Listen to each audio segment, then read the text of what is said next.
Hey, it's a Friday. TGIF, everybody. I'm Dominic D'Angelo of adfreeshows.com, Studio1sports.com, and Podcast Heat Wrestling. Damn it. But I'm here. Mr. Robert Karpelis, WD Creative _ish. He is back.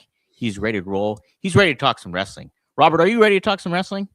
Dude, I feel like I've been gone for like a month, and I missed, what, 2 days? Just 2 days. That's It's it. 2 days. You miss a day, you miss a lot in the world of professional wrestling. You miss a day, miss a lot in the world of rumor and innuendo. Happy to be back here today. Happy to be in beautiful sunny South Florida. Originally, I was going to be traveling next week because of work.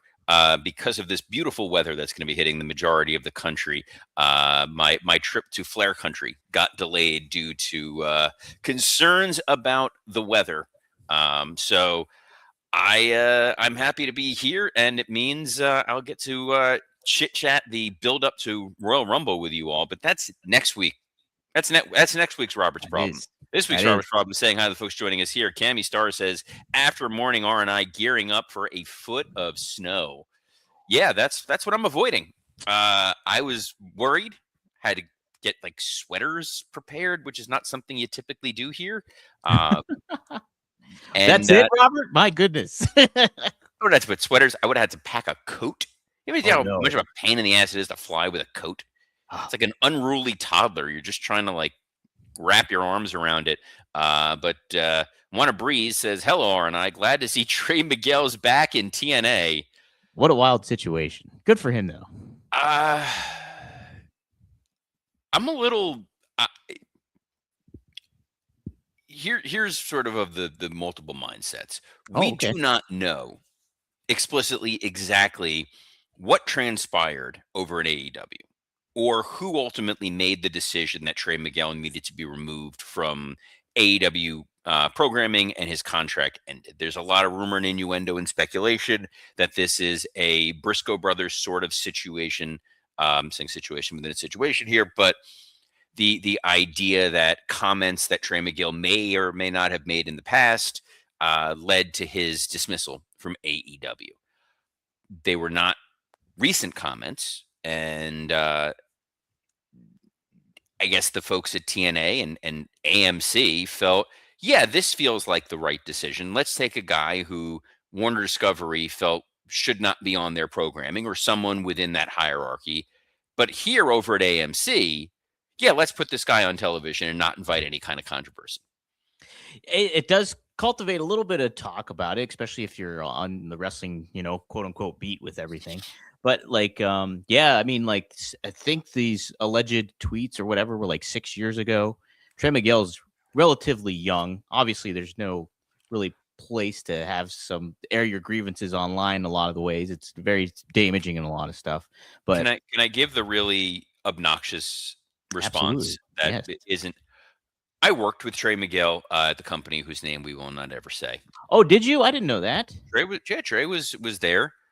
Oh, really nice kid, very, very talented, very respectful, good guy that we all enjoyed working with, very collaborative, which I thought was very, very important, open to ideas, excited to wrestle, excited to learn. So I can only, it's kind of like the Bruce Pritchard thing. If I can only gauge someone based on how they interacted with me. And so the folks that I tend to malign or dislike over the years has been because of how they were whenever I operated or worked with them. That makes sense, right? Never had an issue with Trey Miguel. I was listening to an interview today, actually. It was the Happy, Sad, Confused podcast. And it was Chris Pratt was on, who you can take or leave a lot of what Chris Pratt says or does, but they were asking about the James Gunn situation from years ago, and James Gunn got removed after Guardians 2. And he said when he had conversations with Marvel, he being Chris Pratt, doing the Jim Ross pronoun thing, they said, people could have said or done things years ago, and then what has been their actions since?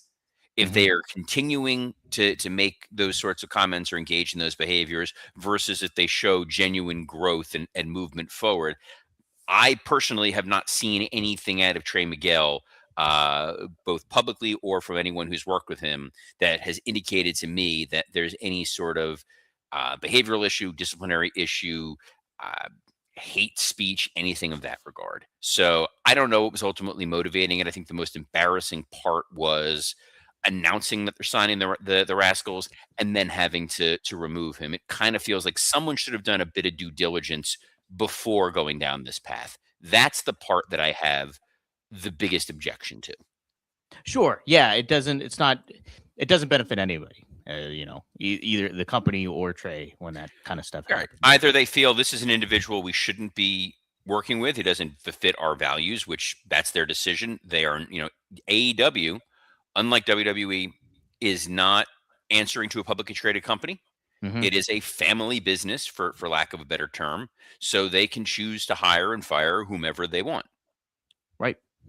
I did not catch TNA. I was planning to catch TNA a little bit at least this morning, but I went on the AMC Plus app, Robert, and there's no new show episode up on there on the AMC Plus Really? app. There So isn't. I admittedly did not get a chance to watch it yet. I was planning on it. Hmm. The best laid plans of mice and men. I was on a PTO day today, and in between doing legal CLE credits, I was like, oh, I'm going to get through a little TNA.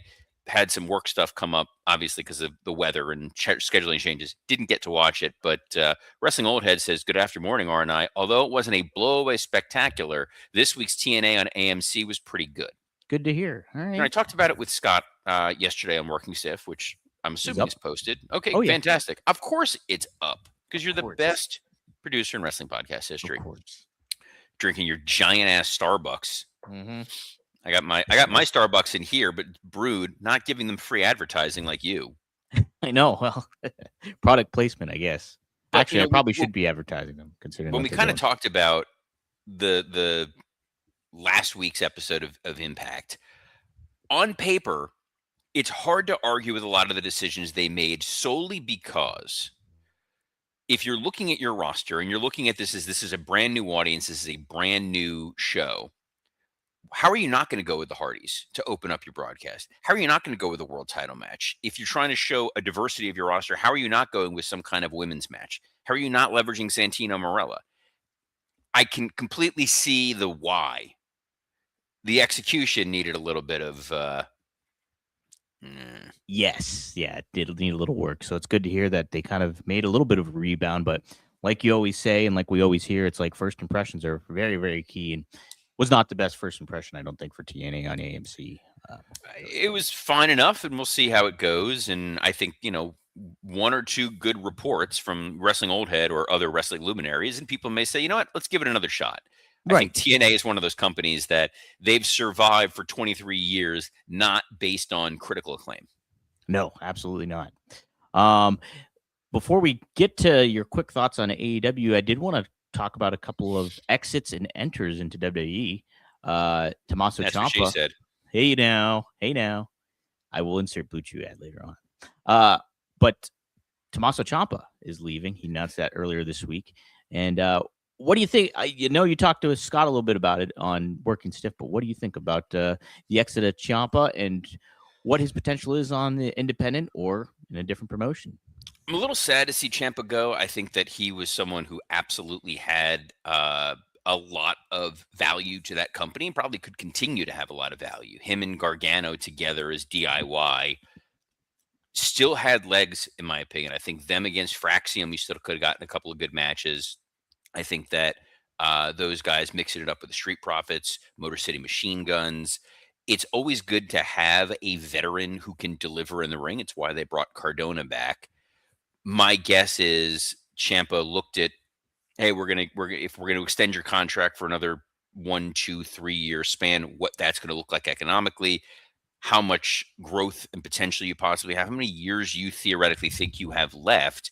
And Champa may have felt, you know what, with the time that I have left for my in-ring career, maybe the grass is greener for me to kind of do my own thing, do some matches on the indies, have an opportunity to headline some smaller promotions, maybe go be a contributing factor over in TNA.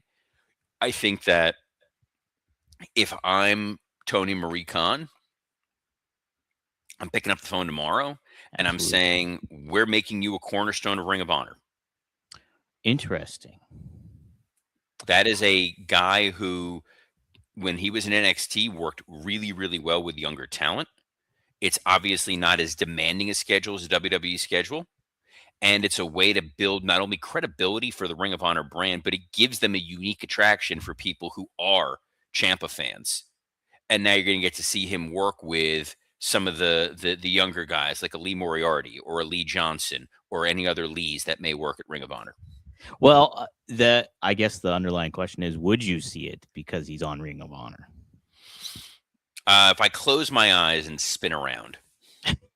See, that's the issue. Like, if I was with you when I think Tony should get on the horn with him, and I would put him in a prominent spot in AEW, like as to a level of Ricochet, if not bigger, and really promote him, because I think there was so many legs when it came to him in NXT as the champion in that Sicilian psychopath with Goldie, quote unquote. And like, I was excited to see that potential happen on the main roster. And we never really got that with Ciampa.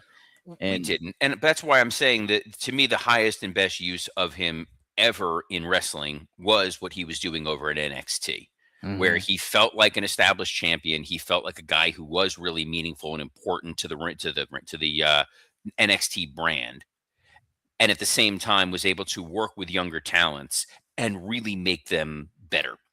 So now it's Gargano on his own. You can put him with a younger guy and form a tag team. I think that makes some degree of sense. But losing Ciampa, knowing where that tag division is right now, it's a little surprising. It is. Let me ask you this before we move on. Do you think Ciampa is looking at it like, okay, I'm on the tail end of my career, there is grass greener on the other side? Or do you think it's almost like the Cody Rhodes route where I'm leaving this, I'm going to maximize my value on the independent scene and build my brand up, make a potential return later on to WWE down the line? What do you think his mindset is currently? He is 40 years old. He's 40. Yeah, he's 40. So I know there were some reports. A friend of the show, Kevin Kellum, was reporting that he was having some conversations potentially with New Japan. Interesting. And I think that there is a path in any company that he winds up. He's an absolute asset. Am I going to say that as soon as I saw the news that Ciampa was taking bookings, that I was on the phone with the BRCW folks and said, "Hey, let's back up the." I don't think we have a Brinks truck, but maybe one of those Scrooge McDuck bags of money. Hey, there you go. That might work. Devin Dowling makes it. Oh, you already put it up there. You can go ahead and read it. Ciampa it just isn't big enough. Picture Drew McIntyre across from Tommaso Ciampa. The two guys are completely different wrestling divisions. Unfortunately, smaller guys don't like the cruiserweight name. I don't necessarily subscribe to that, Devin, in today's world. I mean, I think if you have a personality and charisma, you can get yourself over no matter what size you are. I mean, obviously there's some limitations, and Ciampa's got the look and the vibe that I think could have made him a bigger main roster star on WWE. But what do you think, Robert? So Ciampa, yeah, there are some guys, Adam Cole, who wrestle inappropriate to their size, Adam Cole, who when you see them in the ring, Adam Cole, they choose to act as if they're 7 feet tall, Adam Cole, and it makes it very hard for the viewer, Adam Cole, to pay attention to what's going on, Adam Cole. Tommaso Ciampa is a guy who is smaller, but he wrestles in a style that feels kinetic. It feels like this guy is going to find a way to attack you and chomp you and chomp you down. Jeez. Like Bryan Danielson is not a particularly tall individual. Shawn Michaels is, I know he's 6 foot, but he's not Drew McIntyre. Like I have stood next to Drew McIntyre. Drew McIntyre is 14 and a half feet tall. He's big. I think 6'1", and that dude was like cast a rain shadow over me. It was unnerving. Smaller guys can absolutely find a way to work at their size. Carmelo Hayes, I think, is a guy who's going to be able to overcome that with his charisma. Yeah. Ciampa really is a matter of how you program him. Finn is not exactly the world's tallest dude, and neither is most of their roster. WWE roster is a lot smaller. Chaplin always gets on me when we talk about the vision that it's very hard to take Braun Breaker or Bronson Reed or Austin Theory seriously when they're all about the same height as Heyman. And Heyman is not the tallest dude in the world. No, he isn't. No. No. Well, as Ciampa makes an exit, somebody enters WWE. Can you stop phrasing it like this? There's something so like I feel like I should be talking to HR after this conversation. I feel very uncomfortable. Hey, your head's in the gutter, not mine, Robert. My head is right here, man. I am focused. I am glued in. I'm pumped. Well, somebody that's glued in to WWE now is Powerhouse Hobbs. According to Fightful Select, he has signed a contract with WWE, and WWE plans to change his name and image, I guess. Where do you see Powerhouse Hobbs fitting best on the WWE roster, whether that's NXT, Raw, or SmackDown? So my gut initially would have been, hey, put this guy in NXT. Let's try to break some of these bad habits. Let him shine there. But given that he's 35, I believe. Is he really? Yeah, and he's got a little bit of momentum going for him. Let me look at how old Powerhouse Hobbs is. I'm curious. Powerhouse Yeah. Hobbs' age are 35 years old, 1991. How Which about that? I would have never guessed. so the amount of time that you're really going to get from him, you want to kind of maximize that right now. The issue that they're running into is, you're going to want to move that guy up to the main roster. However, the logistics of it here on January 23rd is we've got Royal Rumble in a week. Mm-hmm. We're going to see Trick Williams in there, who's a young NXT upstart, who's got a lot of the momentum on the main roster. You're going to see Javon Evans most likely in sort of the young Kofi Kingston role of the guy who's going to do a daring near escape. You're probably going to debut Obafemi as your big giant monster. And then you're going to go put Hobbs out there. I just feel like he'd get lost in the shuffle. Plus, all due respect to Tony Marie Khan and AEW, I do not think that they have the same footprint in Riyadh as WWE does. And if Hobbs comes out and it's a big, who the hell is that guy? I don't know. Devin Dowling, who clearly wants to be banned. He's going to Dre Owens territory with Chris Jericho's new bodyguard, Powerhouse. I'm not against that. I'm so against that. I can't even, no. This isn't the AEW invasion. Hobbs, his genuine backstory is compelling. AEW found the right path for Hobbs, and then just they laid down the sidewalk and then immediately jackhammered it. Several times. He had the Book of Hobbs, which was great. He was paired up with Arn, which was awesome, and so many drops. He is a guy who, when you hear his backstory, he's making a difference. Fatu. Yeah. Remember Making a Difference, Fatu? Oh my God, is that Rikishi after he was with the rap gimmick? This was Rikishi when he was going out on the streets and helping counsel the youth and setting them right. Making a difference, Fatu. Making a difference, Fatu. Yes. Oh yeah. Go God. Throw it in the Google machine, kids. Hobbs is a genuinely interesting, compelling guy. And he's someone who, if you go back and watch some of those promos that he delivered, especially going up against Moxley, he's got a lot of fire. He's got a lot of animosity and anger and intensity where you're like, I do not want to stand across the ring from that dude. He's going to murder me. Right. But it's a little bit of, you don't want it to be too samey with a lot of who else they have right now. With, Braun Breaker this is the explosive, jacked up dude that you don't want to mess with. You've got, Obafemi is going to be the big jacked up dude that you don't want to mess with. Jacob Fatu is back as the big jacked up dude who you don't want to mess with. It's tough. It is tough. It's good to sign that guy. Going into Royal Rumble, it's tough to debut him. Building up to WrestleMania, it's tough to utilize him. Yeah, I would at the very least, I probably would wait until after Royal Rumble to debut him. Part of it, I think, is because Trick Williams has demonstrated over the last few weeks. I was a little like, I don't know how he's going to do in the main roster. Dude's killing it. Yeah. If we're being honest, that man is really over-delivering with the promos. Now, they have idiot-proofed how to debut Trick Williams. Mm-hmm. Let him start with Sami Zayn, then deal with Randy Orton, then wrestle Rey Fenix, then have a little bit of a confrontation with Damian Priest, immediately put him into a number one contenders match. That guy feels like a big-time star. Yes, absolutely. Yeah, so they're handling him the right way. Well, let's see if they handle SmackDown the right way tonight. Robert. So before I just want because quick book on to close the book on Hobbs, Cammy Star says Raw after Mania surprise. Because we know, thanks to people tuning into Rumor and Innuendo and also Fightful Select with your boy Sean Ross Sapp, everyone knows Hobbs is signed. Yeah. So you're not going to get that, oh my God moment. It's going to be like, well, yeah, we've been waiting for this guy for 3 months. Right. He's the Funkasaurus. He's Emelina. Now, I guess though you could do some vignettes with him, like old school vignettes, and then build him up in the right way. And that Well, would they're be doing cool. that with Obafemi now. Sure. So I think with Hobbs, you can have a sit down thing with him. It depends on how they want to go about and tell this guy's story, because Yeah. the challenge that they're going to face is man overcame a challenging youth to find success.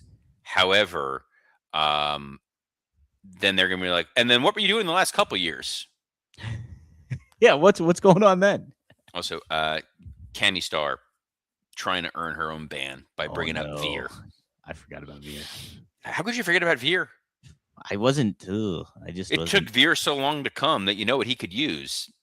Little blue. Oh, chew. no, they're not. We're not do blue. No, they chew. are. Sorry. They're a sponsor this week. Oh, seriously? Yeah, they are. I just don't have. Didn't have it in the. I usually Dom gives me the list of who we got to talk about, so I got to find a way to stand by. Stand Thank by. God, I already have it queued up just in case. No, you have it just locked in on your screen. Fellas, you already know what time it is. It's time to level up, and Blue Chew just dropped something crazy. I'm talking next level championship gold-plated energy. Blue Chew Gold is the newest innovation from the #1 chewable ED brand. This ain't your grandpa's little blue pill. This is the 4-in-1 beast that's setting the gold standard for performance. We're talking 2 ingredients for blood flow to keep that rocket pumping, mixed with apomorphine and oxytocin to turn up the arousal and connection in your brain and body. Don't be like Veer. When it's time for you to come, you want to deliver. And we've got a special deal for our listeners. Get 10% off your first month of Blue Chew Gold with promo code RUMOR. That's promo code RUMOR. Visit BlueChew.com for more details and important safety information. And we thank Blue Chew for sponsoring this episode, thanks for reminding me, Dom, of Rumor and Innuendo. Go for the gold, everybody. Go for the gold. So tonight, nobody's really quite going for the gold on SmackDown, but we do have some matches lined up, Robert. A little disappointed. We're back in North America. Mm-hmm. We're back in North America. We're back in what some people would call the 51st state, Canada. And actually, hold the phone here. I do love the amount of trouble that a certain NHL minority team owner got in for mentioning the 51st state. I don't want to say who, because I don't ever like to disparage folks on this podcast, but that guy was absolutely, if Blue Chew focuses on the front of your bottom, he was on the rear. He would have been the description of the rear end. That gentleman. Not going to say who he is, but I'm not attuned to that story. You don't need to be attuned to it. It happened a year and a half ago. He's no Veer. That's all I'm going to say. No Veer, good guy. Well, there is some gold actually on SmackDown tonight. The Tag Team Championships will be on the line as the Wyatt Six. They're the champs taking on the MFT. Anything going on here with it? Are we going to get an early title change before Saturday night's main event, Robert? I would not mind a title change. They have not said which members of the MFTs are actually competing for it, but I think that a title change here would help. You know, the problem with the Wyatts is you can't just put them in a match. So by that, you know, we have tag teams that want to go after the tag titles. It can't just be good news. They're going to wrestle the Wyatts. You got to deal with all the spooky bullshit stuff. I caught myself halfway through. You know, it can't just be the Street Profits showing up and being like, we want to challenge those titles. Instead, it's, we want to challenge those titles. And now we got to turn this cross back right because it went upside down and there's blood coming out of the walls. And here comes spiders from the bottom of the drain. Like, it's too much supernaturally nonsense. And as a tag team, they're just kind of there. So give it to the MFTs. Let's see what they do with it. Give Solo a win on top of just the guy stole the lantern, which, as goofy as it is, as a kid who grew up watching WWF in like '93, right? This is right in the someone stole the Undertaker's urn, melted it down, turned it into a necklace. I'm looking at you, comma. Yes, the Supreme Fighting Machine. Supreme Fighting Machine, comma, who then became Kama Mustafa, then became the Godfather, who super nice dude that you do not want to cross. Absolutely not. Absolutely not. There is a WWE Women's Tag Team Championship #1 contenders match. Nia Jax and Lash Legend. They'll be taking on Kiana James and Julia. and they'll also be taking on Charlotte Flair and Alexa Bliss. Who would you position for this higher up in the tag division, women's tag division here? Which team would you go with here, Robert? Well, we haven't talked Saturday night's main event, so it was a little kind of cart before the horse. But Yes. I would venture to. This is tough. None of them. If I'm perfectly honest, I'm being serious. It's the way that they kind of positioned it last week was that it seemed like Kiana James was making some behind the scenes within kayfabe decisions to have Lash Legend and Nia Jax help Julia, but hadn't clued Julia in on this because I think they've kind of realized we may need to turn Julia babyface. So it's probably not going to be them. Mm-hmm. Charlotte and Alexa going after the women's tag titles, they're of better use in the Rumble itself. Sure. Unless the idea is Charlotte and Alexa challenging for the women's tag titles at the Royal Rumble is a big enough match. Right. Because I would venture to guess we are going to get new women's tag team champions on Saturday night's main event. But before we get to that, we still have another match to talk about on SmackDown. Oh, yes. Yes, there's a little preview of another Saturday night's main event match. It's Trick Williams taking on Damian Priest. Yes. Mm-hmm. How would you handle this? No contest kind of thing going down, or what? I think Trick gets the win through some kind of chicanery based on, again, what I think is going to happen on Saturday night's main event. Well, let's get to it, Robert. Yes, there's only a few matches, but I'll be honest. Mm-hmm. Forgot Saturday night's main event was this Saturday. Scott and I were doing the podcast, and we were like, hey, is there a Saturday night's main event this Saturday? I was like, no. Wait. No. Wait. It's weird to think that the Royal Rumble's like just less than 10 days away, right? Am I off on that?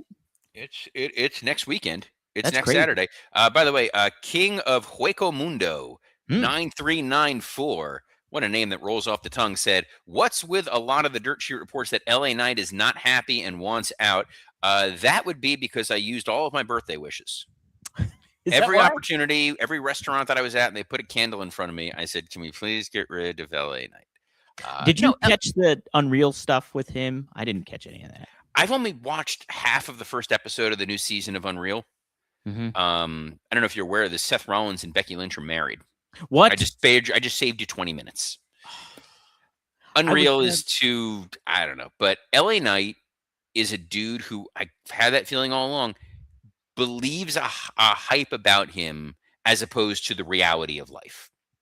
He is a dude who has a perfectly good ceiling as a Matt Cardona-esque dude who's going to get a big pop. He's an upper mid-card guy. He's someone that can be in the mix, sell merchandise, get opportunities on TV, but he is not main eventing WrestleMania. And I think he genuinely, in his heart of hearts, believes he should be main eventing WrestleMania. The slot that he is best used for is one of the matches that we have at Saturday night's main events. There are 3 matches. We got a minute to go. Yep. Real quick, I've said a number of times why I think Liv and Roxanne are winning the women's tag titles. I have not backed off that. I think that everyone in Judgment Day but Finn having gold is the end game for that story right there. With you on that. I think with Cody and Fatu, I don't think we're getting a finish. Okay. I think we're going to get these guys are going to brawl all over the place, and it's going to be a pull apart chaos. Katie bar the door.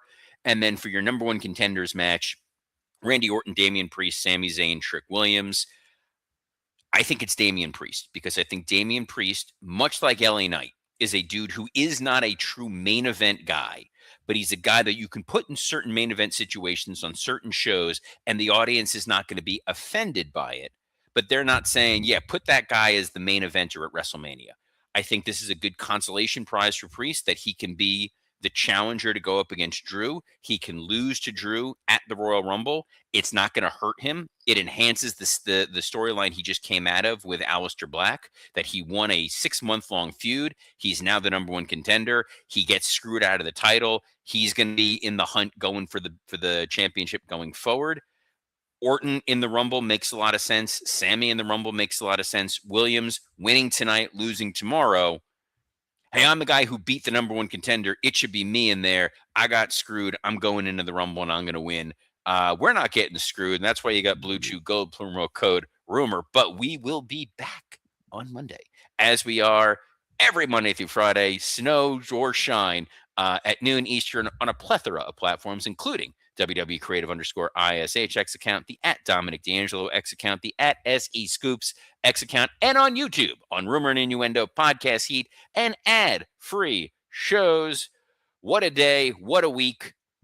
So excited to be covering it all with you. And on behalf of the man who is powered by Starbucks, Dominic D'Angelo, I'm Robert Karpelis. Best of luck in your future endeavors. Watch out for Snowmageddon, not Armageddon, where Rikishi almost lost in Hell in a Cell. Okay, see you guys. Bye.